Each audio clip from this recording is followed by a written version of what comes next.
नमस्कार साथियों, MK study point में आप सभी का बहुत बहुत स्वागत है। आज प्रारूप समिति पर चर्चा होगी। उससे पहले जो है संविधान सभा के कुछ महत्वपूर्ण बातें जो है बताते हैं। जैसे संविधान सभा में महिलाओं की कुल संख्या जो थी वो 15 थी, जिसमें एकमात्र महिला जो बेगम एजाज रसूल थी। संविधान सभा में अनुसूचित जातियों की संख्या जो है 26 थी और अनुसूचित जनजातियों की संख्या जो है 33 थी। ठीक। इसके बाद है प्रारूप समिति पर विचार करने के लिए देखिए 3 वाचन होता है। ठीक, पहला वाचन, दूसरा वाचन, तीसरा वाचन। तो पहला वाचन जो है 4 नवंबर 1948 से 9 नवंबर 1948 तक होता है। दूसरा वाचन 15 नवंबर 1948 से 17 अक्टूबर 1949 तक होता है। और तीसरा वाचन जो है 14 नवंबर 1949 से 26 नवंबर 1949 तक चलता है। इस प्रकार जो है अब है संविधान सभा से संबंधित महत्वपूर्ण समिति। तो 2 समिति बनी है, एक जो प्रारूप समिति बनी है जिसे पांडुलेखन समिति भी कहते हैं, मसौदा समिति के नाम से भी जाना जाता है। दूसरा है झंडा समिति। अब है कि प्रारूप समिति का गठन कब हुआ, इसमें कुल टोटल सदस्य कितने थे, इसमें इसके अध्यक्ष कौन थे और टोटल 6 अन्य सदस्य कौन है। तो देखिए प्रारूप समिति का गठन 29 अगस्त 1947 को हुआ था। इसमें टोटल 7 सदस्य थे, जिसमें एक अध्यक्ष थे B.R. अम्बेडकर जी, इसके अध्यक्ष थे। और अन्य 6 सदस्य में कौन थे, जिसे कृष्णा आह्लाद कृष्णा स्वामी अयंगर थे, एन गोपाल स्वामी अयंगर थे, के.एम. मुंशी थे इसके, और एन माधवराव थे, टी कृष्णाचारी थे, और यही सदस्य थे मोहम्मद सादुल्लाह थे। ठीक, टोटल 6 सदस्य इसके थे।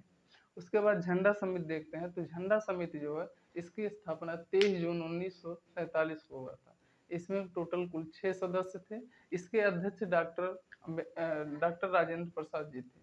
इसमें कुल टोटल 5 अन्य सदस्य कौन थे, एक है मौलाना अब्दुल कलाम आजाद, दूसरे जो है राजगोपालाचारी, तीसरे सरोजिनी नायडू, और चौथे नंबर पे जो है इसमें आए थे B.R. अम्बेडकर जी थे। ठीक, उसके बाद जो है के.एम. मुंशी भी इसमें शामिल थे।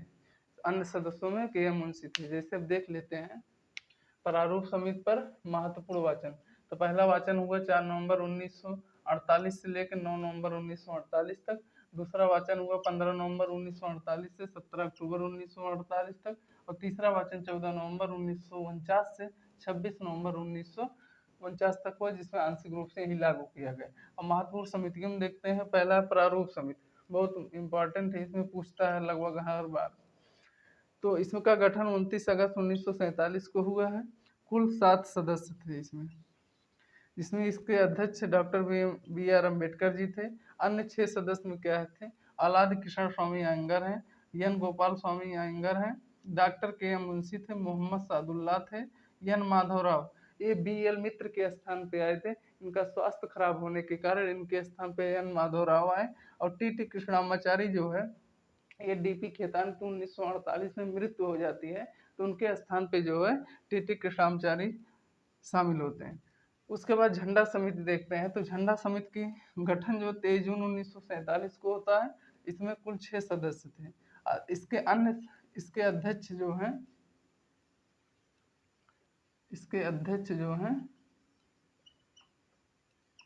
राजेंद्र प्रसाद जी थे।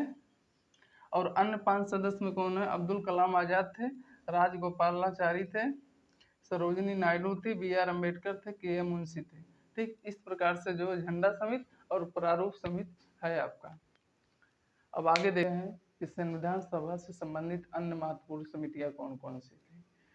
तो संघ संविधान समिति और संघ शक्ति समिति के अध्यक्ष पंडित जवाहरलाल नेहरू थे। प्रांतीय समिति, सलाहकारी समिति, मूल अधिकार समिति और अल्पसंख्यक समिति के अध्यक्ष थे सरदार वल्लभ भाई पटेल जी थे। नियम समिति और संचालन समिति के अध्यक्ष जो थे ये आपके डॉक्टर राजेंद्र प्रसाद जी थे। मूल अधिकार उप समिति के अध्यक्ष जो थे वो J.B. कृपलानी जी थे। और अल्पसंख्यक उप समिति के अध्यक्ष S.C. मुखर्जी जी थे। ठीक, अब जैसे देखते हैं आगे कि संविधान सभा से संबंधित महत्वपूर्ण अन्य समितियां।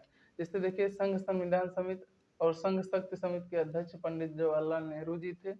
प्रांतीय समिति, सलाहकारी समिति, मूल अधिकार समिति, अल्पसंख्यक समिति के अध्यक्ष सरदार वल्लभ भाई पटेल जी थे।